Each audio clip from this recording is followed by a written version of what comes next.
नेपाल के पूर्व प्रधानमंत्री केपी शर्मा ओली ने भारत पर गंभीर आरोप लगाए हैं। ओली ने दावा किया है कि साल 2015 में भारत के तत्कालीन विदेश सचिव और वर्तमान विदेश मंत्री एस जयशंकर ने नेपाल के नए संविधान में भारत की मांग के अनुरूप संशोधनों को लेकर दबाव बनाया था।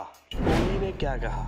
ओली ने कहा कि एस जयशंकर ने नेपाल के सीनियर नेताओं को धमकी दी थी कि वे मौजूदा प्रारूप में संविधान को लागू न करें। केपी शर्मा ने कहा कि हमें ये भी चेतावनी दी गई थी कि अगर नेपाल के संविधान को भारत के सुझावों के खिलाफ बनाया गया तो इसे स्वीकार नहीं किया जाएगा। नेपाल ने 20 सितंबर 2015 को अपना नया संविधान लागू किया था। हालांकि नेपाल के नए संविधान के खिलाफ भारत से सटे दक्षिण नेपाल के जिलों में काफी विरोध प्रदर्शन भी देखने को मिला था। भारत नेपाल के नए संविधान को समावेशी बनाने की सलाह दे रहा था। नेपाल के नए संविधान में तराई के क्षेत्र में रहने वाले मधेसियों के अधिकारों से समझौता किया गया था।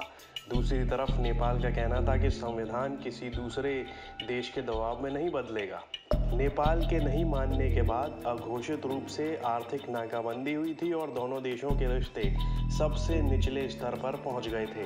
द हिंदू की रिपोर्ट के मुताबिक केपी शर्मा ओली ने communist party of Nepal UML के स्थायी समिति के कुछ राजनीतिक दस्तावेज भेजे थे। इन्हीं दस्तावेजों में उन्होंने इस बात का खुलासा किया है। उन्होंने 19 सितंबर को ये डॉक्यूमेंट्स भेजे थे और इस दिन नेपाल ने अपना 7वां संविधान दिवस मनाया था। रिपोर्ट के मुताबिक 2015 में भारत के तत्कालीन विदेश सचिव एस जयशंकर ने काठमांडू का दौरा किया था और पुष्प कमल दहल प्रचंड समेत कई राजनीतिक दलों के नेताओं से मुलाकात की थी। ओली के भेजे गए दस्तावेज में बताया गया है कि जयशंकर ने नए संविधान को लेकर नेपाल से कहा था कि इसके नतीजे बुरे होंगे।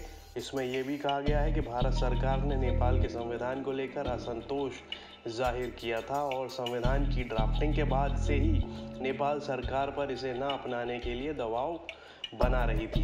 मधेश क्षेत्र में हुआ था विरोध।